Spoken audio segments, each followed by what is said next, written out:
বিভিন্ন জায়গায় সিন্ডিকেট মানে চাঁদাবাজিরও একটা কিন্তু সিন্ডিকেট। রাজনীতির সমঝোতা নাকি চাঁদাবাজির মধ্যে সমঝোতা থাকে। কর্মসংস্থান একটা মেজর চ্যালেঞ্জ আমাদের, ইনফ্যাক্ট ওটা আমাদের মেজর প্রায়োরিটি। এত কিছু ইস্যু রেজ করেছে শ্বেতপত্রতে, আমরা ইন্টারিম গভর্নমেন্টের জন্য এতগুলো কাজ করা ডিফিকাল্ট হবে। আমাদের রেভিনিউতে আবার এফেক্ট করেছে, রেভিনিউ আয় হয় না, ভ্যাট তো একেবারে খুব লো কালেকশন।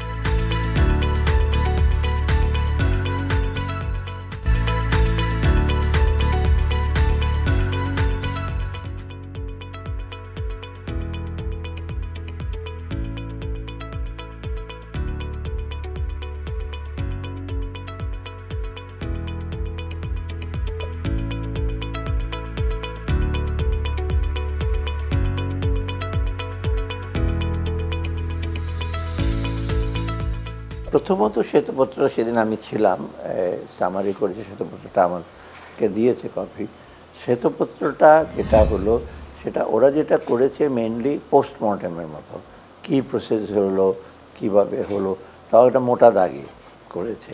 কিন্তু এর থেকে যে কি করা যেতে পারে, মানে প্রেসক্রিপটিভ যেটা আমরা বলি, এটা কি করা যেতে পারে সেই ব্যাপারে তেমন কিছু। তবে এটা ঠিক যে আমি সেদিনও বলেছি যে হয়তো যেই কী কারণে হলো, কী প্রসেসে হলো, এটা যদি জানা আমরা এটা পড়ে হয়তো আমরা বলতে পারি কী করবে।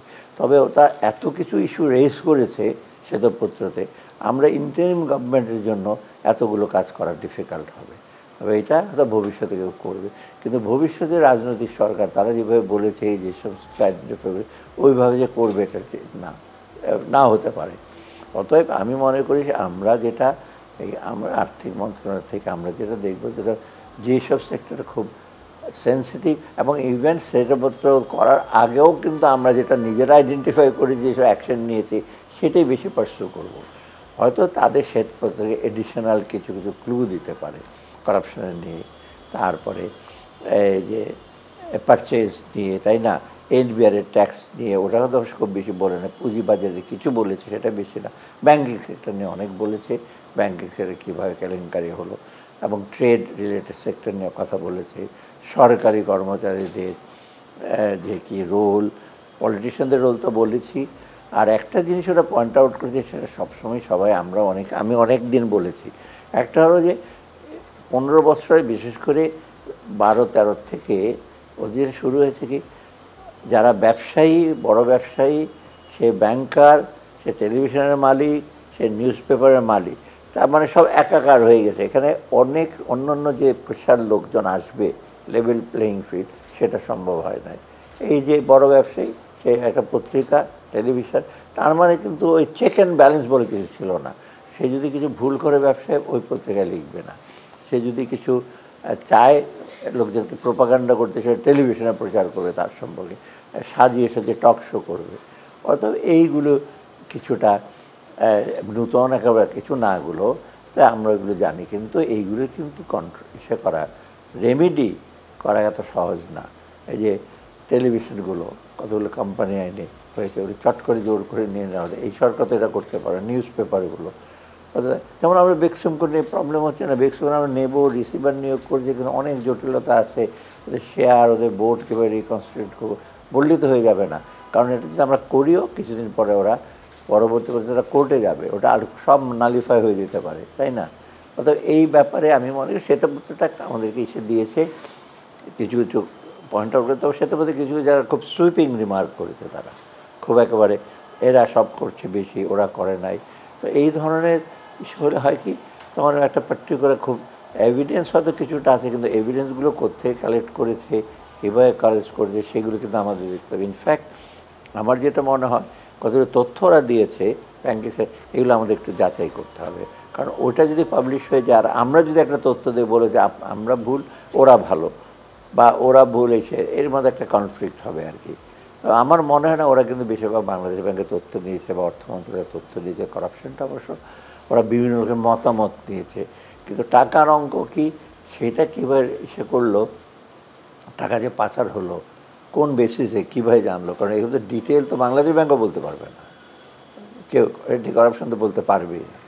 অর্থাৎ এটা একটা ইনপুটে, তবে এটা প্রশংসার যোগ্য যে তারা অতি দ্রুত করেছে, এক্সপার্টদের অ্যাসেম্বল করেছে এবং ইফেক্টিভলি, মানে উইদাউট এনি মানে ডিলে না করে যে করেছে, এবং রেলিভেন্ট সেক্টরগুলো তারা তোমার করেছে। তবে শ্বেতপত্রদের সেক্টর প্রায়োরিটি কোনটা আগে নেবে কোনটা পরে সেগুলো না, সেগুলো অবশ্য সরকারের কাজ এবং বিভিন্ন এজেন্সির কাজ।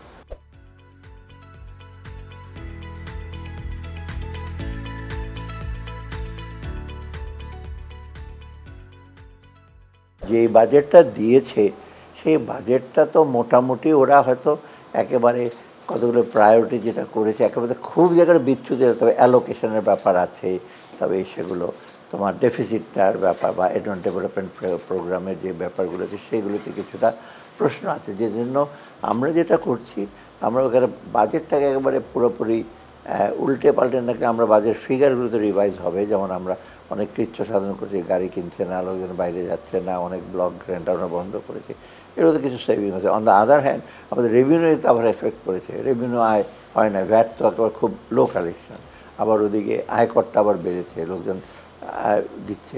অতএব এইগুলো রিভিশন হবে, বোধ রেভিনিউ আমরা কী করছি আর কি সে কতটুকু আমরা ব্যয় করছি। আলটিমেটলি হয়তো বা যে গ্রোথ যে প্রজেক্ট করেছে ওই গ্রোথ প্রজেকশনটা হয়তো আমরা রিয়ালির সাথে হয়তো কমই হবে কিছুটা, ইনফ্লেশনটা হয়তো একটু বেশি হবে আরও। অতএব এইগুলো আমরা করছি আর কি, ক্যালকুলেট করছি অলরেডি, মিড টার্ম ম্যাক্রোইকোনমিক ফ্রেমওয়ার্কে এগুলো আসবে। অতএব বাজেটটা একেবারে খোল নলচা পাল্টে দিচ্ছি না, আমরাও বাজেটটার মধ্যে যেগুলো রেশন, যেমন আমরা ওই যে রেভিনিউ বাজেটে অনেক কিছু এখন বন্ধ করে রেখেছি, অনেক ইভেন আমরা অত্যাবশ্যকীয় জিনিস ছাড়া, সার ফুড এগুলো ছাড়া কোনোটাতে আমরা ঘুরতে গিয়ে এখন অনেক কমে যাচ্ছে। ইম্পোর্টের ব্যাপারে রেস্ট্রিকশন হয়েছে, মূলধনী ইম্পোর্ট কম হচ্ছে, অতএব সেখানে কিছুটা সেভ। সেখানে আবার এফেক্ট হচ্ছে ইম্পোর্ট ডিউটি কমে গেছে, সিডি ভ্যাট কমে যাচ্ছে। অতএব এই জিনিসগুলো আমরা রিফ্লেক্ট করব। তবে এটার জন্য আমরা মেইন হলো যে যাতে অর্থনীতি সচল থাকে এবং এটার জন্য যদি কোনো প্রায়োরিটি সেক্টরগুলো সাফার না করে, সেটা প্রথম হলো আমাদের দারিদ্র্য বিমোচন, শিক্ষা, স্বাস্থ্য, কৃষি, ইন্ডাস্ট্রি, এইগুলো যেন সাফার না করে, ইনক্লুডিং ট্রান্সপোর্ট। আর বাকিগুলো বিরাট আছে, আইটি করবে, বিরাট বিরাট সে করবে, সেগুলো হয়তো আইটিটা মোটামুটি ইসে দিচ্ছে, কিন্তু বড় করে একেবারে সব কিছু বিরাট বিরাট কিছু করে, যেমন এর আগে বঙ্গবন্ধু স্যাটেলাইট আরও একটা সেকেন্ডটা করার কথা ছিল, এইগুলো আমাদের। আর সবচেয়ে ইম্পর্টেন্ট এডিবিটা আমরা রেশনালাইজ করে, এডিবিটা অনেক কমে যাবে, কারণ অনেক প্রজেক্ট আমরা যেটা নিয়েছে রাজনৈতিক বিবেচনায় অথবা এবং যেগুলি প্রোগ্রেসও বেশি না, কিছু কিছু হয়তো নিয়েছে ঠিক পথে কিন্তু প্রোগ্রেস খুব কম, এবং সেগুলো আমরা যাচাই বাছাই করে দিচ্ছি, এগুলোর নেওয়ার দরকার নাই ইমিডিয়েটলি, সেগুলোকে আমরা করছি আর কি, কাটছাট করছি। কিন্তু বাকিগুলি কিন্তু যেগুলো হয়ে গেছে অনেক প্রোগ্রেস, ওগুলোকে আমরা ছাড় দিচ্ছি। এবং নতুন নতুন আমরা প্রজেক্ট কতগুলো করলাম, আমরা মাতার বাড়ি প্রজেক্ট করলাম, সেটাঙ্গ মাসারটা যেগুলো ভালো সেগুলো আমরা করছি।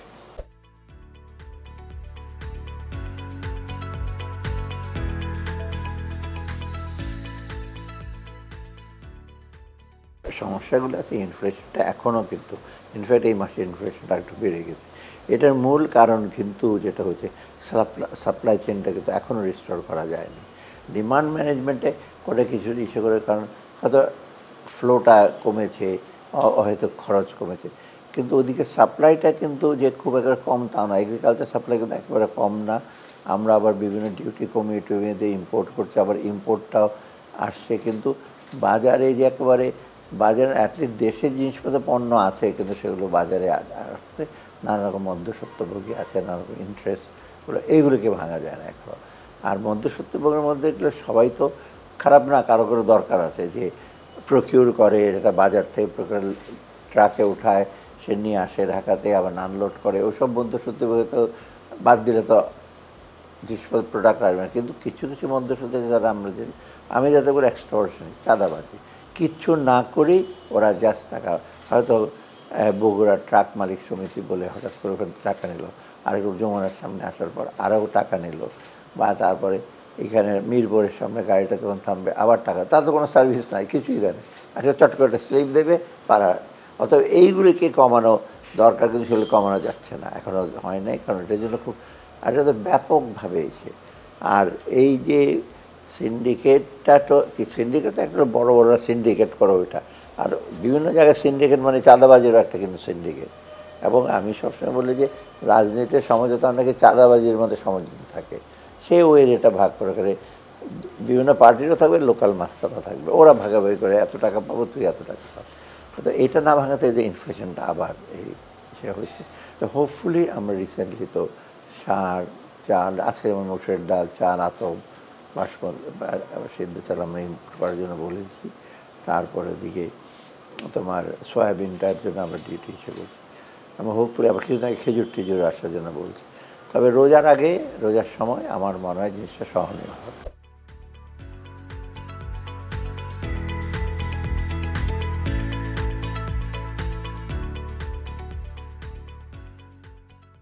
ব্যাংক খাতে যেটা হচ্ছে, অলরেডি ব্যাংক খাতে সময় লাগবে, তবে যে কিছু কিছু ব্যাংক যেদের গভর্নেন্সটা ইমপ্রুভ করাতে এখন কিছু আস্থা আসছে লোকের। এখন আমি জানি যে অনেক লোক ডিপোজিট রাখছে, কিছু কিছু সরকারি ব্যাংক, সোনালী ব্যাংক তো প্রচুর, ওরা বলছে এত টাকা জমা দিচ্ছে লোকজন, আগে তো বাড়িতে রেখে দিত।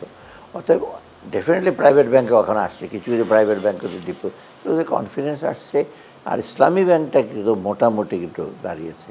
ওদের এই যে যারা নতুন ম্যানেজমেন্ট চেয়ারম্যান, যারা ভেরি প্রফেশনাল, ওরা একসময় ইসলামী ব্যাংকের সাথে জড়িত ছিল, কোনো কারণে তারা ছাড়তে বাধ্য হয়েছে। অত ইট হ্যাজ কাম ব্যাক কিছুটা। এবং ইসলামী ব্যাংক একটা ব্যাংক যে একদিকে ইসলামী ব্যাংক আর সব ছোটো ছোটো প্রাইভেট ব্যাংক সব মিলেও ইসলামী ব্যাংকের সমান না কিন্তু। অতএব এটা একটা ভালো। অন্য ব্যাংকগুলোতে লিকুইডিটি সাপোর্ট দেওয়া হয়েছে 6টা ব্যাংকে, এখন কিছুটা কনফিডেন্স আসছে। তো ব্যাংকিং সেক্টরটা, আর ইতিমধ্যে তো গভর্নর কথা বলছে ব্যাংকিং সেক্টরের রিফর্ম এবং স্টল মানি রিকভারির জন্য। ব্রিটিশ একটা টিম অলরেডি এসে গেছে কয়েকদিন আগেই। তাও এখন ট্রেজারি, ইনফ্যাক্ট কাল বোধহয় নেক্সট উইকে বোধহয় ট্রেজারি ডিপার্টমেন্টের লোকজন আসবে এখানে আমার সাথে দেখা করবে, ওরাও এ ব্যাপারে হেল্প করবে ব্যাংকিং রিফর্ম। সো মোটামুটি ঘুরে দাঁড়াচ্ছে। পুঁজিবাজারটা অনেকের মিসকনসেপশন যে শেয়ার মার্কেট কমে যাবে, এই লোক আসলে তো কারেকশনের জন্য জেড ক্যাটাগরির শেয়ার টেয়ারগুলো এইগুলো এতদিন তো ইসে হয়েছে, তারপর ফাইন করেছে, কিছু লোকে 2 কোটি 3 কোটি টাকা ফাইন করেছে। ওরা তো পছন্দ করছে না, ওরা এখন আরও ম্যানিপুলেট করতে চেষ্টা তো পারবে না, যেহেতু কতগুলো কমিটি করার পরে এখন একটু স্ট্রিক্ট হয়েছে এখন মোটামুটি। আর আমি পুঁজিবাজারের জন্য তো আইসিবিতে 3000 কোটি টাকা দিলাম, যাতে অ্যাটলিস্ট মিউচুয়াল ফান্ড আইসিবির রোলটা কিছুটা, হয়তো ডিফিকাল্ট হবে, অনেক টাকা তো নষ্ট হবে।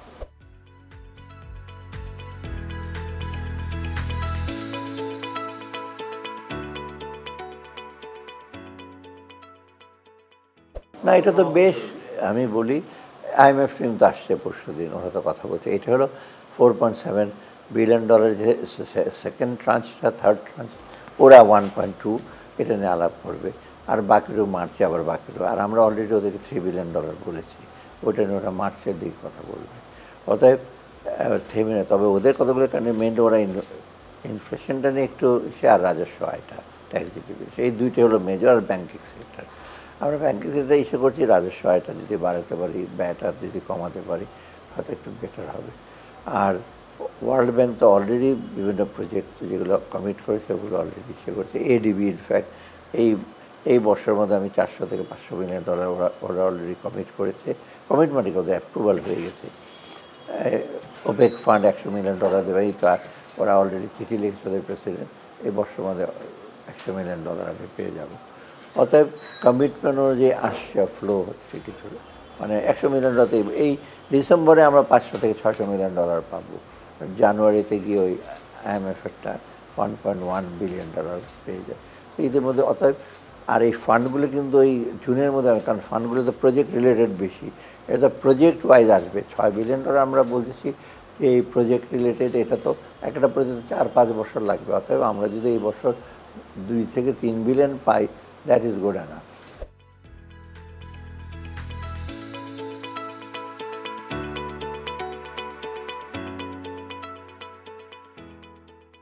কর্মসংস্থান একটা মেজর চ্যালেঞ্জ আমাদের, ইনফ্যাক্ট ওটা আমাদের মেজর প্রায়োরিটি। এটার জন্য যেটা করছি বিজনেস সেক্টর, বিশেষ করে প্রাইভেট বিজনেসগুলো আর ছোটো মাঝারি বিজনেসগুলো, এই জন্য রিসেন্টলি যেটা যে ব্যাঙ্কগুলোকে যে টাকা দিয়েছে, বাংলাদেশ ব্যাংক কত শর্ত দিয়েছে, তুমি ছোটো ছোটো ইস্যুদের দেবে এবং ছোটো মিডিয়াম এন্টারপ্রাইজগুলো দিলে কর্মসংস্থান বেটার হয়। আর ওরা ট্রেডও পাচ্ছিল না, এটা একটা দিক।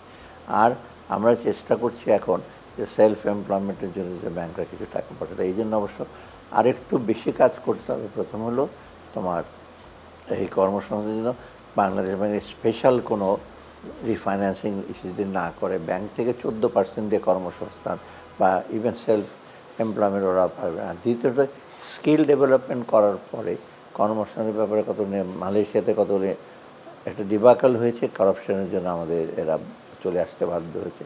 অন্য কান্ট্রিতে মোটামুটি ইসে করছে এই ব্যাপারে অবশ্য আমরা চেষ্টা করি, এবং কর্মসংস্থান ব্যাংক চেষ্টা করে কর্মসংস্থান ব্যাংকে আমি কিছু জন রিক্যাপিটালাইজ করেছি, বেশ কিছু টাকা দিয়েছি যাতে ওরা যেন ঋণ দিতে পারে। অতএব সব দিকে আমরা চেষ্টা করছি একটু যে বৈদেশিক কর্মসংস্থান আর দেশের সাথে বেশি।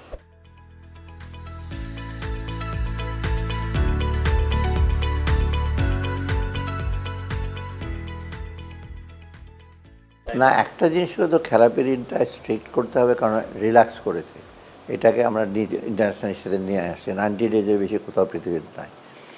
তবে এখানে 1-2 মাসের জন্য একটা ফোরবিয়ারেন্সের জন্য বলছে যে কোন মাসে, কিন্তু সেটাতে হেল্প হবে না আনলেস ব্যবসায়ীরা নিজেদের যেগুলো লুকিয়ে রাখছে বা ইচ্ছাকৃত ধরো যে টাকা না দেয়, আর যারা চলে গেছে তাদের ব্যাপারে আমরা অ্যাকশন নিচ্ছি। অতএব ব্যবসায়ীদের আসছে যে নতুন করে যারা টাকা নেবে বা তাদের ব্যাপারে কোনো কারচুপি হবে না। তারপর তোমার যে রেট অফ ইন্টারেস্ট যেটা আছে, এখানে চাঁদাবাজি না হলে ইভেন 14% রেটে দিত। আগে তো ঋণ নিত, তার অর্ধেক চলে যেত পলিটিক্যাল ইস্যুর কাছে, ওরা তো পুরোটা পেত না তো টাকা। আর সেকেন্ড হলো যে ক্রেডিট ফ্লোটা একটু বাড়াবার জন্য আমরা বলছি এটার জন্য ব্যবসায়ীদের কাছে দ্রুত যায়, এবং এই যে 22,000 কোটি টাকা দেওয়া হলো, বলা হচ্ছে তোমরা কিন্তু নতুন ঋণ যারা একটু ভালো ব্যবসায়ী তাদেরকে দেবে।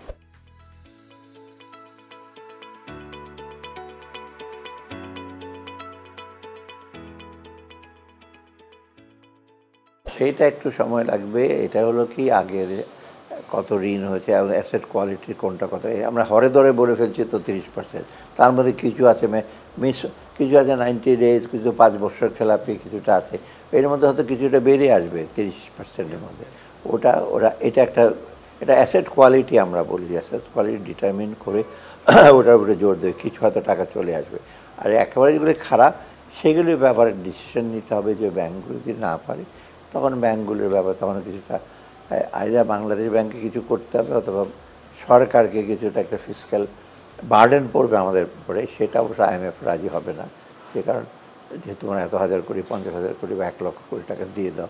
সেটা আমরা চেষ্টা করছি কীভাবে এটা কম করে, কারণ আমাদের কিন্তু নিজেদের এরিয়াটা কমাতে হবে, আমাদের নিজস্ব ঋণ প্লাস যে বার্ডেনটা নেওয়া, এটা কিন্তু ভবিষ্যতে জিনিসটা আসবে কিছুদিনের মধ্যেই। বার্ডেনটা কীভাবে নেব এটা ওয়ার্কআউট করবে Bangladesh bank recently with in consultation. হ্যাঁ, ব্যবসায়ীদের সাথে তখন আলাপ করতে হবে কীভাবে তোমরা জিনিসগুলো দেবে রিশিডিউল, মানে উইদিন দ্য 90 ডেজের মধ্যেই তোমরা কত % দিতে পারো, কত % আমরা ইসে করবো, হয়তো কস্ট অফ ফান্ডটা রেখে বাকিটুকু মাফ করলো, সেটাও হতে পারে আর কি। ব্যাংকের তো একটা প্রভিশন আছে যে কস্ট অফ ফান্ডটা রেখে বাকি যে তোমার সুদ টুদ হয়েছে ওটা তোমার, তখন কিন্তু খেলাপি ঋণটা অনেক কমে যায়। এখন খেলাপি ঋণ তো বোধ কস্ট অফ ইসে ইন্টারেস্ট এবং প্রিন্সিপাল নেই।